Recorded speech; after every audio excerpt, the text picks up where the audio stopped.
Good evening and welcome to The Access. Tonight we'll be discussing the dismissal of U.S. National Security Advisor John Bolton, the Syrian regime and Russia's continued attacks in Idlib, and the Israeli airstrikes against Iranian terrorist militias in Syria and across the region. We will be discussing these issues with our guests, Matt Brodsky, Senior Fellow at the Security Studies Group, and Blaise Misztal, Fellow at the Hudson Institute.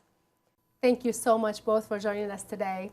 I want to start by the whole John Bolton, a big shocker in Washington, even though some people were talking about that there are some problems in the White House, there's disagreements between the president and John Bolton before there were speculations, still people did not expect to see that happening that fast. What do you think happened there exactly? Let's start with you, Matt. I think that there was disagreements on major portfolios over the question of Iran and also certainly in this case the question of Afghanistan and the negotiations with the Taliban, the choice of venue being Camp David and the timing.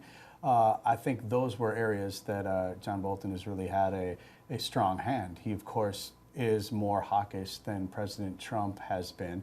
I think it's important that any president has people that he has confidence in giving him advice. But at the same time, I think it's very important that a president has different viewpoints that can be presented. And I think he was certainly one voice that was very much needed in the administration. And I would hope that whoever his replacement ends up being would be someone who would have an equally strong position when it comes to Iran, when it comes to the Taliban, and when it comes to negotiating with terrorists, the main areas that he was really involved in. Mm-hmm. I mean, do you expect anything else? We saw that even before John Bolton, the other national security advisors were also hawkish on foreign policy issues, including, obviously, Iran as a main issue that the president focused on. It has been interesting that President Trump, who sort of campaigned on running against the establishment and sort of traditional Republican foreign or any political party's foreign policy establishment, really drew on that establishment, at least in staffing his administration at the get-go, whether it was General H.R. McMaster or John Bolton or General Mattis, then Secretary of Defense Mattis. He really drew on the establishment, but we've seen that those figures haven't necessarily been able to get along with the president, whether it's on personal terms or policy terms. I think the interesting thing about Bolton is that he actually left on the eve of his greatest policy success, which was persuading President Trump not to have talks with the Taliban. So he made this major change in the president's policy. So I don't think it was the policy differences that were the problem, because we heard President Trump say, often quite fondly, that he disagreed with John Bolton, that he was a warmonger, joked with him about where he was going to invade. He seemed to actually like having those differences in the room. What seems to have done the trick was that Ambassador Bolton leaked the story that he was the one responsible for changing President Trump's mind. And so this question of loyalty, I think, is always first and foremost in President Trump's mind. And the question now is he going to choose a loyalist? So someone maybe without the foreign policy experience, but who's going to remain loyal to him personally, which might rob the administration of the differing viewpoints, as Matt was just saying, or will he again choose someone like McMaster or Bolton who has that deep experience? That's interesting. This is the first time I hear about this lack of loyalty situation, talking about, that Bolton did leak this information to the media. But in terms of who's next, this is a question that a lot of people are talking about today. The president did announce that there are 5 candidates, that he will be announcing the name sometime next week. But some people are talking about, for example, that Henry Kissinger was able to do both roles. He was able to be the Secretary of State and be the National Security Advisor to the President, that Pompeo could actually do that, or that Nikki Haley would be the Secretary of State and actually Pompeo would become the National Security Advisor. What do you think of that? What is the likelihood of having these same names kind of circling around within the administration rather than getting somebody new? Well, I think it does show that this question of loyalty is important, and President Trump has a group of trusted advisors, people he trusts to work for him, and rather than risk bringing in an outsider, he might be looking to them. I think it's also telling that the people who have succeeded most in the Trump administration, like Pompeo, like Haley, have been politicians who have foreign policy experience and expertise, perhaps, but are first and foremost politicians and maybe know how to manage those interpersonal relationships.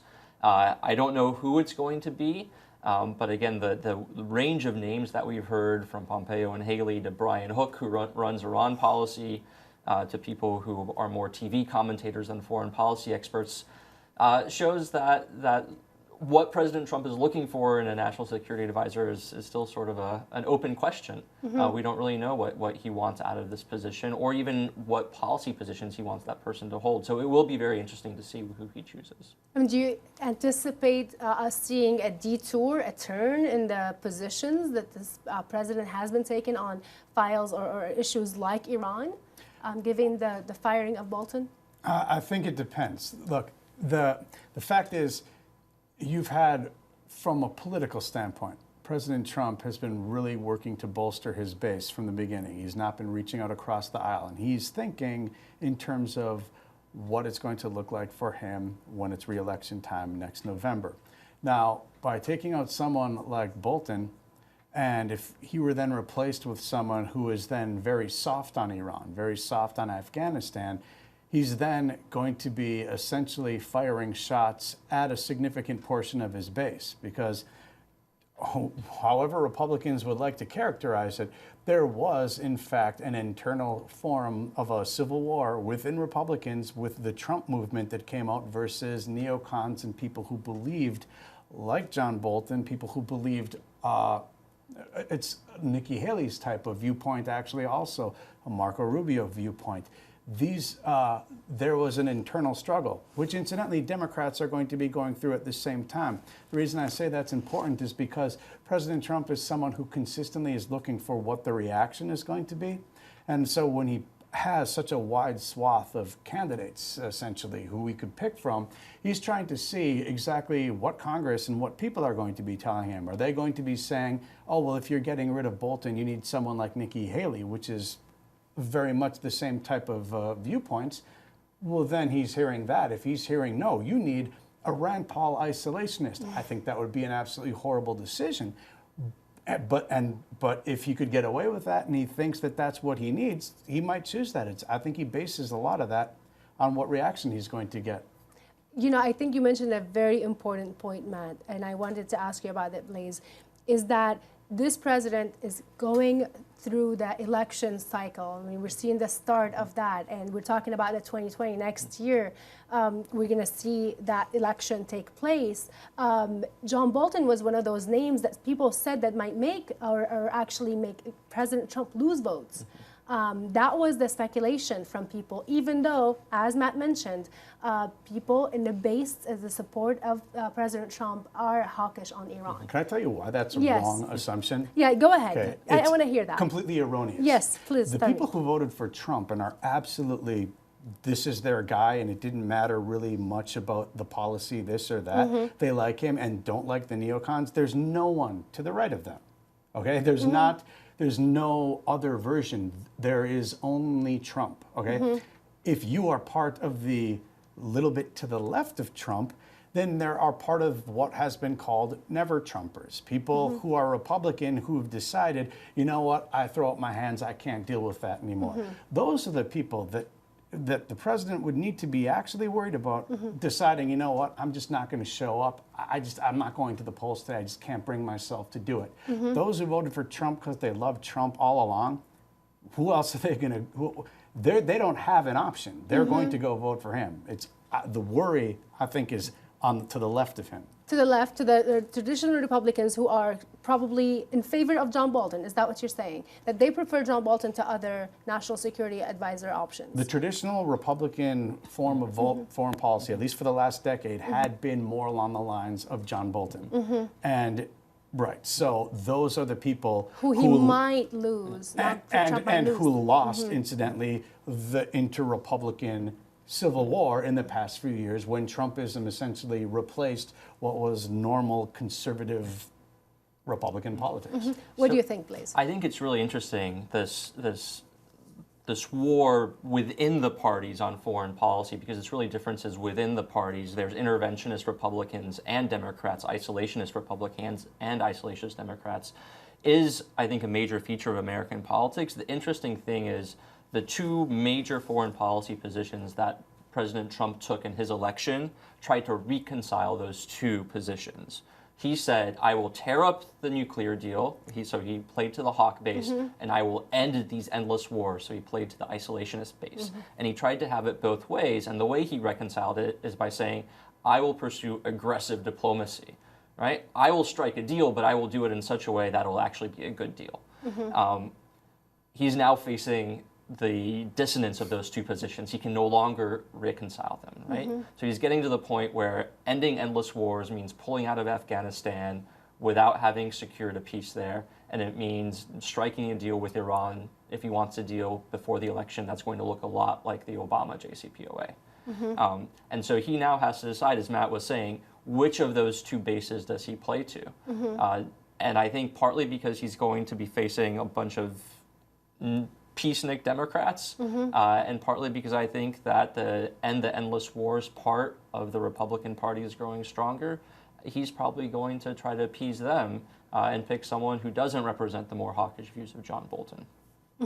This is very interesting. In your opinion, no matter who he picks for the National Security Advisor next, is that going to have a significant change or impact on the foreign policy of this administration? I mean, President Trump does make the final decision in all of these issues in the end of the day. Are we going to see a change? Look, the main difference when you have with the national security advisors, they're based out of the White House. They're not based out of Foggy Bottom. They're not the State Department.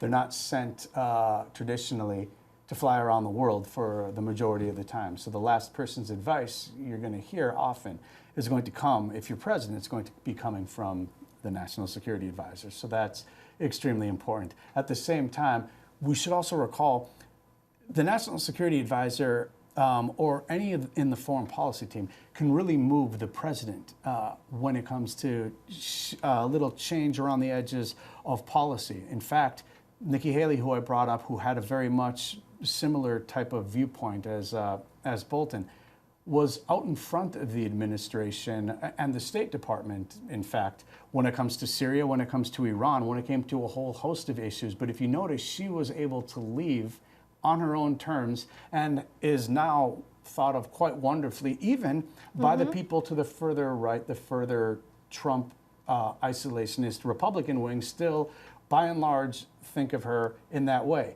Trump was still, if you look at all the times that Nikki Haley would say something specifically on Syria, Trump was, within a week, would walk some of it back, and there would be some consternation from the other foreign policy voices around him. I think we've seen some of that with Bolton, but Bolton is a bit more gruff of an individual than Nikki Haley, and as he says, part of it is the fact that she's been a politician. She knows how to do this. Now, I mean, talking about the foreign policy aspect, I want to go to Syria. Syria has always been a question. I mean, it's now we see what's going on in Idlib. There is the situation with Turkey. Finally, there's the safe zone, quote unquote, because there's a lot of complaints. Nothing is happening. Turkey, Erdogan has been saying a lot of negative things about how this administration has been handling it. What do you think is happening on these fronts currently, Blaise? Well, I imagine right now, not a lot, while we're searching for a new national security advisor, and the politics of this are sort of consuming the White House. But from what we have heard from the State Department and the Defense Department, they see themselves as making progress on drawing up a safe zone plan, that they are still wedded to this idea of working with Turkey to establish the safe zone. What it's going to look like, we still don't know. Who's going to administer it? We still don't know. All of these details remain murky. But I think they're going to be complicated. They're going to be complicated by Turkish actions, whether that's on the S-400 or now the claim that they're going to be buying Russian weapons. That makes U.S.-Turkish cooperation more difficult. I would think they're maybe somewhat complicated by President Erdogan's claims that he's now going to pursue a nuclear weapon. And they're certainly going to be complicated by the issue of the refugees. President Erdogan has both said that he's going to release 1 million Syrian refugees into Deir ez-Zor, but he's also going to be sending refugees into Europe, which is going to make, the Europe you can understand. The Deir ez-Zor, was he airdropping them? But I think that's a really important issue, and it shows how northeastern Syria is connected to Turkish domestic politics, is connected to northwestern Syria, is connected to Russia. I mean, these are all interconnected issues, and they go back to the fact that President Erdogan has, I think, 2 goals in Syria. One is to get Syrian refugees out of Turkey for political reasons. They're very unpopular. And second, he wants to have some measure of control over the future of Syria, and I think a proxy force in Syria that he can use for his own purposes. He hoped that would be in Idlib province, that he would sort of be the protector of Idlib province. It looks like that's not happening, and so he now needs a new place for his sort of Syrian project, and that he wants that to be northwest Syria. He wants the U.S. to sort of give him entry into that area, and if they're not, then he's going to pressure the U.S. and the Europeans to do it, or look to the Russians to support that eventually. So it's a very complicated game he's playing, one that I hope the State Department and the Defense Department realize before it's too soon that they can't work with the Turks on this, but so far they say we're still planning to have a U.S.-Turkish safe zone. How do you think they're going to be able to find that balance, Matt, between Turkey and the SDF forces? They're going to continue doing what they're doing. And here, I'll answer 2 of your questions at the same time. When you're talking about what the National Security Advisor, how that's going to affect foreign policy, and then we look at Syria, we have a very compartmentalized foreign policy issues. For instance, with the White House peace team for Palestinian-Israeli peace. That's very much a specific set of people who are not going to be all too much affected by this. When it comes to Syria, specifically, you've seen that shift from what was the NSC before to now Ambassador Jeffrey, who is at State Department doing this. Now, he has been wise. He is, incidentally, he reminds me a lot of Bolton when it comes to his ability to speak frankly and curtly and to lob a warning as good as anyone else can. But Syria is viewed in the administration as they've realized President Trump has not viewed Syria as his issue. And I think it's been a struggle from, frankly, the State Department, the NSC, the Defense Department, and everyone to have him connect the dots between Syria and his Iran policy, for which the two are absolutely connected. Now, we know, for instance, that when the president decides he's going to do something, on one hand, okay, that's what happens. But we've seen in the case of Syria that there is, in fact, a limit to what he can do when it's not the outcry from the public in general, but everyone around him in politics and in foreign policy that basically had him keep troops in Syria when he decided he was going to unilaterally withdraw them. I think what we have with Jeffrey is someone who realizes that it's not in his interest to frankly make a lot of loud waves that make it all the way up to the Oval Office, because frankly, the president put him in charge and gave him a mandate in which the U.S. was trying to reconstruct leverage in Syria against Iran. They were able to do so, and the president did not, his decision to try to pull the U.S. out that did really not affected help. that. Yes, of course, that did not help Ambassador Jeffrey's credibility when he's talking and negotiating on behalf of the United States. Right. Yeah. I mean it not only does that, but it should teach us that it is possible if the president thinks one thing, that if everyone thinks that it's not the right policy, that he can be swayed. And it also teaches some that on policies or on positions that he seems to have, he feels deeply about, well, then if you're going to go about your work, you might not want to have it something that is entirely all that noticeable, which is, I think, reflected, in fact, on a day-to-day basis in our Syria policy. And I think that's actually a really wise observation, and I think it probably speaks to one of the reasons why the U.S. is working so hard to try to find some common ground with Turkey on the safe zone. Because I think what Ambassador Jeffries and others understand is that It can vanish in a minute. Yeah, the less that President Trump hears about Syria, the more room they have to maneuver on our Syria policy. And one of the places he's been hearing from Syria a lot about is President Erdogan. And so if they can get Turkey to buy into what the U.S. is doing, to go along with it, to be part of it in some constructive manner where you don't have President Erdogan picking up the phone and calling Trump and saying, you need to get out of Syria or else, then there might be more room to do something. It might not be as constructive as something that was actually done by the United States on its own or with a coalition partner that was more constructive than Turkey. But at least we're still there and we're still able to do something on the ground if we keep the Turks from complaining too loudly. Which is what else, or else we will go and attack the Ottoman slap that we're still waiting to find out what that is, and hopefully never will. Is that a realistic threat? No. I mean, could Turkey do this? Oh, it could. While the United States is there. Look, under other circumstances, I would say that the United States should absolutely call Turkey's bluff because there's no way they're going to do this. Between the way that their military has been weakened by the purges after the coup, and recent removals of high-ranking staff officials, and then political tensions between parts of the military, specifically the ultranationalist and the secular parts of the military, there's no way that the Turkish military is going to be able to or want to do this. And we've seen President Erdogan in the past actually give orders to invade Syria that the military conveniently lost somewhere. And I think the same would happen here. But by not calling that bluff, by sort of backing down in the face of Turkish threats, we actually embolden President Erdogan more, unfortunately. Let's go to Idlib because that's also another ongoing disaster and a humanitarian catastrophe on every level.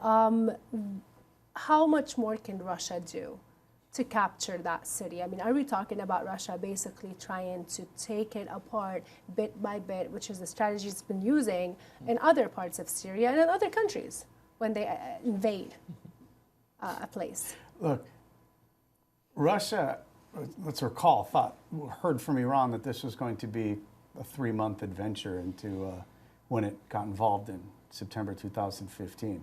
And everything has stalemated for them.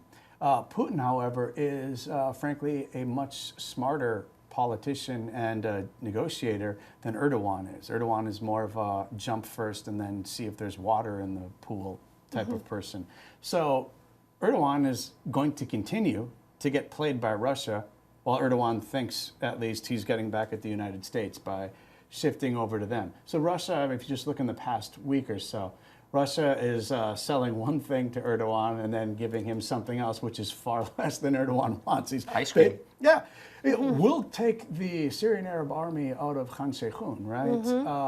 But we're going to make this pocket of all of these jihadists basically right on your border. We solved the problem. That's the Russia solution. Yeah, and frankly, something that the United States, I think, is figuring out with our policy that we have right now, where we can't have a maximum policy because a maximum policy is going to be in the news every day and it's going to probably drive the president and those around him a little crazy and say, I don't want any of that. So in the meantime, what U.S. policy is essentially doing is to freeze the situation so that it does not, in fact, get worse. The U.S. is at the moment happy to strike at al-Qaeda when it regroups and reconstitutes itself, and it's happy to allow Israel to strike at Iran, which the U.S. does not have congressional authorization to do.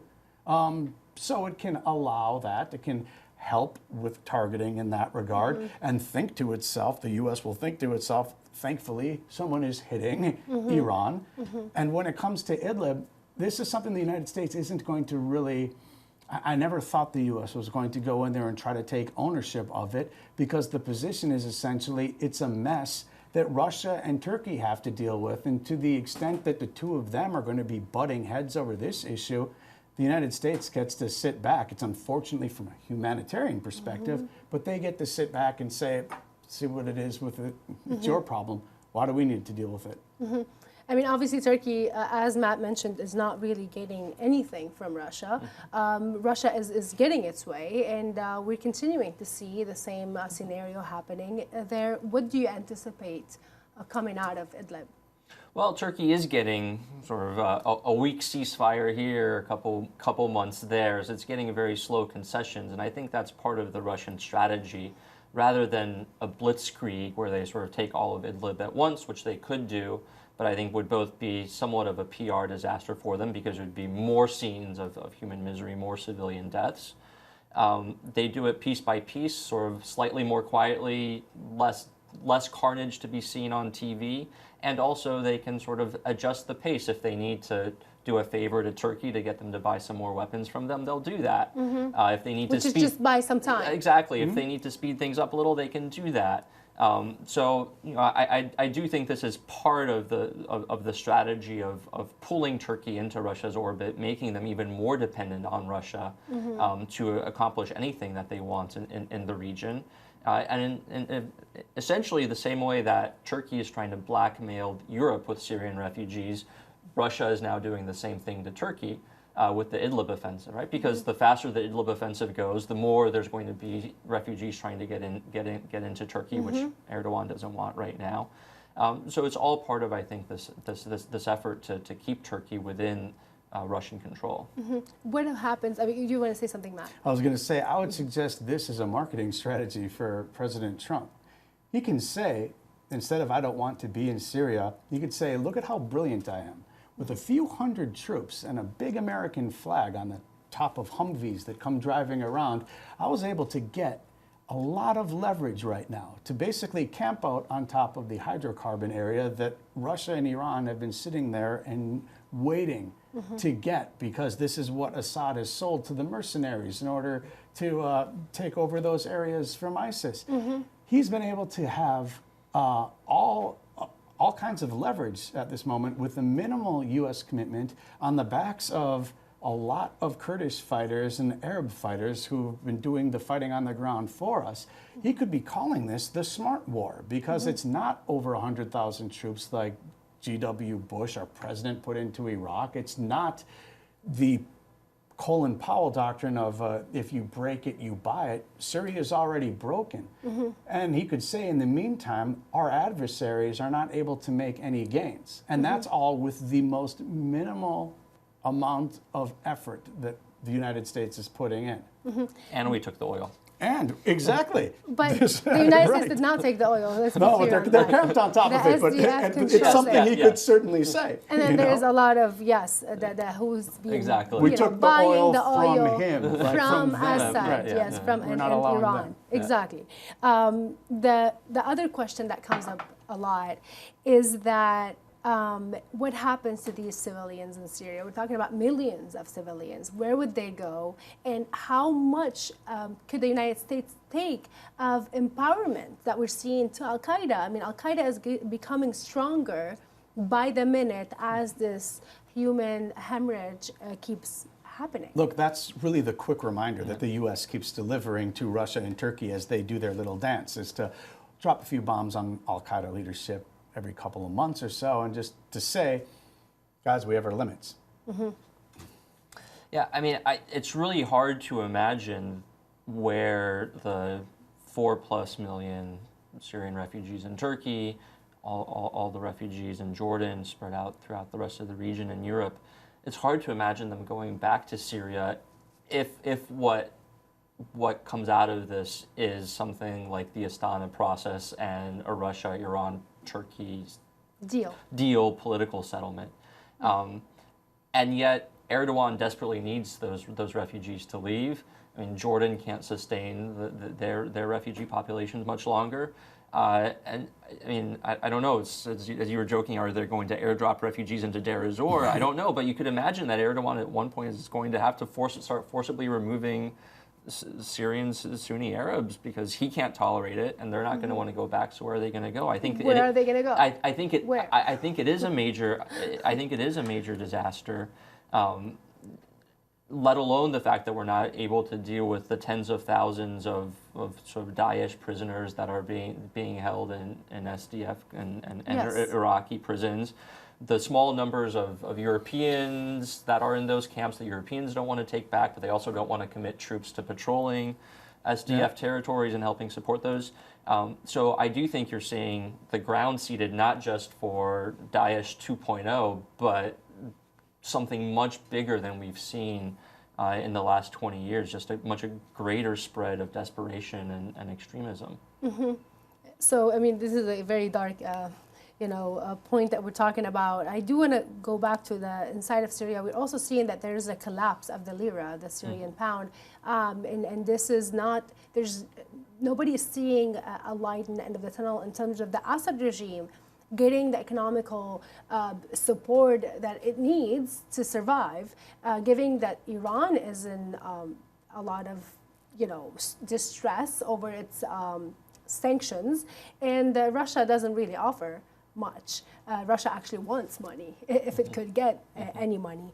How do you see this playing out, given that this administration so far, it seems very clear on they're not willing to put a penny into rebuilding Syria or helping these regimes who are involved in the Syria question? Look, there are added things beyond the U.S. It's when President Trump said he was going to pull out American troops, especially at the point that we were at with our team in negotiations with other sides, it completely pulled the rug out from all that we were doing. We were, at that time, really working with our Arab allies to make sure that any reconstruction money is not going to be going and funneled to Assad, which we know is creating his own new set of cronies who are beyond sanctions right now, and those will be his new oligarchs who will do his bidding. So we've seen some splits in the Arab world where those who decided, well, look, if the U.S. isn't here to stay and they're not really going to enforce anything, I might as well be in on the ground floor of rebuilding whatever Assad is going to end up with when this all clears up later. Instead, we should have been doing as we were before, which was to be using Assad as part of our own leverage, because the fact is the U.S. had the ability to say, look, either we will or we won't accept him having a future there. And that's something that we should be saying. We don't think he has any future there. He will be tried for war crimes, and that should be our position. Now, if that's something that needs to be traded away in the last hour for whatever concession other people decide to make, I don't think it's necessarily worth it. Some people do things that are beyond repair. That's Assad. But that's how you would utilize the leverage that his team so painstakingly was able to create. But even though the administration is not willing to allow or give any money, but they're not willing to say that. They're not willing to say, we don't want to see Assad in Syria's future. They're saying this is not our job to do. The Syrian people have to decide. I think that's right. I think you will see that Western countries, the U.S. and Europe, probably will not invest in any sort of recovery or reconstruction for Syria as long as Assad is in power. But that does open the door to, if not Russia investing, then Russia trying to leverage other countries to buy in, whether it's the Gulf Arabs, or I think it really opens the door for the Chinese to come in, who at that point can basically buy the country for pennies on the dollar. And together with the Russians suddenly have a warm water port and access to the Mediterranean, which is going to be the next hotly contested place for energy development in the world. So I think it is a mistake for the United States not to be using its leverage and being concerned about the future of Syria, because it really does create a place of entry for a lot of our adversaries. Let's go to Iran. Now, Iran did give the oil to the Assad regime, that same oil that Britain let go of. Why and how? First of all, why did this happen? What were the options that the United States could have used that didn't use? Or is it something that was beyond the U.S. control at this point? Obviously, it's Britain. But the second question is what to do in the future to prevent this from happening in front of everybody. I mean, this is like a complete... just giving the United States the hand, like we're not going to listen to you, and they did get away with it so far. The U.S. could have taken the ship over if it wanted to. Obviously, we have the manpower, the naval power to do so. They could have taken the oil, they could have sold it, And they could have taken all the money that was made from that and funnel it to refugees that are under their protection in places that are there. And that would send a really strong signal that we're not going to put up with anything like that. I think it would send also a really strong signal to our allies and those that we should be working with. And unfortunately, that's not what we did. I don't think we looked really great. I think Britain looked the worst coming out of this. Why not? Why didn't we do this? This scenario you that want to you're take a suggesting? I think for a variety of reasons, but one is I think the fear of escalation, and it's pretty easy for the United States to seize an Iranian tanker in the Mediterranean, but it's a lot easier for Iran to do all sorts of other mischievous and dangerous things in the Strait of Hormuz. And I think the administration is very wary of escalation. We saw President Trump choose not to retaliate militarily for the shooting down of an American drone and the sabotage of a number of tankers, instead responding with a cyber attack, we learned. But I think he is keen to avoid the possibility of entering errantly into a conflict with Iran.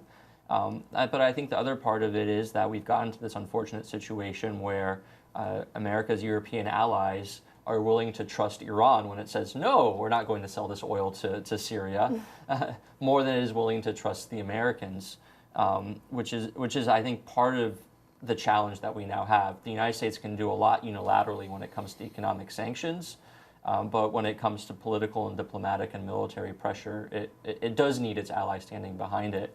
And this break of trust and strategy over Iran is weakening the U.S. hand. Mm-hmm. Would we see something happening in that way again, knowing that they got away with it this time? That they will try to send another shipment of oil to Assad? Whenever we don't push back, we invite more. And I think this gets back to the beginning of our discussion on the difference between a Bolton approach and someone else. Bolton would have very simply said, you know what? We're calling the bluff. As he's been saying with Turkey, we should call the bluff. That's a very Bolton approach. The fact is, he would do the math and say, yeah, okay, look, so far we can't attack Iran at all because we don't have congressional authorization, but we can defend ourselves. We have a lot more naval assets deployed in the Gulf. We can take over a ship in the Mediterranean, and if Iran wants to retaliate in the Persian Gulf, this is something the United States can handle, and then it's defending ourselves. And we will teach them a very important lesson, because the fact is, Iran comes out a loser in any military engagement it's going to have. It is trying to steal all of its power for the day that it has nuclear weapons, which Obama essentially ceded to it with the horrible nuclear agreement. That's the entire point. That's why you've seen Iran not have a massive retaliation against Israel, who on a day-to-day basis is destroying Iranian military assets. So the fact that Iran is suddenly going to say, oh, with little Satan, we're too scared, but with big Satan, the United States, oh, well, you know, yeah, we're going to right, we're going to really go hard retaliate. At them. Come on. I mean, isn't that the question, though? Like, when we're talking about the foreign policy, why aren't we seeing that this administration is willing to back its own words when it comes to, you know, I mean, the credibility, a loss of credibility? This is the same complaint that we heard from President Trump talking about in terms of the Obama administration and saying how they lost their credibility. In terms of the authorization to strike the Iranian militias, I mean, isn't the IRGC and Hezbollah considered now a terrorist organization by the United States? And we just saw yesterday that this administration has released even more, basically, authorization for this administration to go after terrorist organizations such as IRGC, Hezbollah. I mean, they could bomb them if they want to. Allow me to say, stick around for a second term of the Trump presidency, because as we know, the elections are coming up, and as we've discussed, there are two polls in the Republican Party over whether we should be doing something like that or whether we should. Those who think we should be having a more robust policy that realizes we don't have time to deal with Iran with nice kid gloves would welcome a stronger maneuver, but the others in his party wouldn't. Everyone is known in the United States, basically, if you have 2 4-year terms as a president, your last 4 years are when you do the most foreign policy type of decisions, and that's because there's no one there to really constrain you, and then you're done at the end of it. So this is something I don't think wants to get into right before an election. Okay, what do you think, Blaise, in terms of like not having the credibility with Iran? knowing that there is this ongoing situation where Iran is trying to push back. Obviously, this administration is not backing up on the sanctions, but what about these other decisions? Well, I think if there was a spokesperson for the administration sitting here right now, I think what they would tell you is, we're not backing off. We are going after Iran full-throatedly with our maximum pressure campaign of economic sanctions that is hurting Iran's revenues and economic bottom line very, very hard. And all the stuff that they're doing now, they're getting cute with ships in the Strait of Hormuz, or they shot down a drone. Big deal. Those are last gasps of desperation before their regime collapses under the weight of our economic sanctions. And all we have to do is keep pushing and wait. I think that's what the administration believes. I don't necessarily think that is a true account of what is happening with Iran. But I think President Trump would say, I am being credible, I am putting pressure on them, I am living up to the promises I made on the campaign trail. But I think part of it is a political calculation. I think part of it is President Trump does not want to be known as a president who started yet another Middle Eastern war, when those are incredibly unpopular.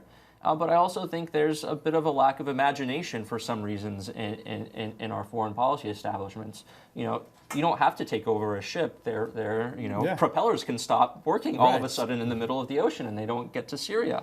You can do all sorts of things that aren't overt, that don't require major military force, that don't escalate with Iran necessarily. And then we can show up and just be, look, we're here to help the ship, of course, and then we're the good guys. Yeah, and maybe we've done some of those. Cyber attacks might count, but for some reason, the full range of options that the United States has, we're holding ourselves back from using for reasons that I don't fully understand. I do want to go to Israel quickly because we know there's elections coming up. And a lot of people are starting to see and view Israel as a major player in the region in terms of, countering and standing up to Iran. I mean, in Syria, it's Israel always. It's been the only country that stood up to Iran. Could this election and the outcome of these elections change or slow down the pace that we've been seeing increase lately on bombing and targeting Iranian military militias, weapon shipments, etc., all over? We're talking about Iraq, Syria, and Lebanon. Israel's actions only depend on what Iran is doing when it comes to that. And they will be the first to tell you that they don't seek the United States approval in order to protect their interests. They're very clear about that. Now, we do know that the U.S. does have a say in some things that Israel does or doesn't do. The fact is, their campaign to strike at Iran's military assets, the longer-range missiles, GPS systems that they're trying to send to Hezbollah, has been extremely effective inside of Syria. They've also developed a sort of rules of the game that they've had with Iran, where they keep Lebanon and Hezbollah out of it inside of Lebanon, and they can strike in Syria at the free hand. Now, that has expanded recently into Iraq because the fact is Iran realizes that it's not such a good idea to keep moving things over land or to fly things into the T4 base in Homs, because they will always get destroyed by Israel. So now they're trying to position these things inside of Iraq in that territory. And then, of course, what we've seen as far as inside of Lebanon near the Rafik Hariri airport. Israel has a much tougher decision when it comes to what it's going to do inside of Lebanon, because that has always been considered the third rail both for Hezbollah and Iran. They're thinking in the end, though, and I think would be quite correct in assuming that for every reason that they've seen thus far, Iran is saving the major war in the region for when it has nuclear weapons, either so it doesn't need to have it, that war, because it has nuclear weapons as a deterrent, or so that it could use it if it absolutely had to. Israel understands that up until now. So this idea, I think, when people are consistently asking, is there about to be the major war between Lebanon and Israel? Look, the fact is, why would Iran sacrifice its greatest achievement since its revolution in 1979, which is the creation of this extremely powerful Arab terrorist group that essentially runs an entire state, Lebanon? They're not going to get rid of the best boot on the Israeli throat from their perspective. So we're likely to see a lot of the same continue. A new Israeli prime minister they always get tested by Israelis' adversaries. Sometimes you see the 2006 war where you had Olmert instead of Ariel Sharon, who had been in Lebanon in the 80s. That led to a summer war. We'll see. But I think there's a lot of, when it comes to Iran, all sides of the political spectrum in Israel pretty much view it the same kind of way. None of them are going to sit back and say, yeah, now's the time to allow things to play out and we shouldn't have a hand. Blaise, what do you think? I think that's right. I think these strikes look as aggressive offensive actions to us, but they are construed by the Israelis as purely defensive. They call it the war between wars, and it's for the purpose of pushing off a bigger conflict. And I think there is, it's not a political act. It is, I think, driven by the assessments and analysis of their military.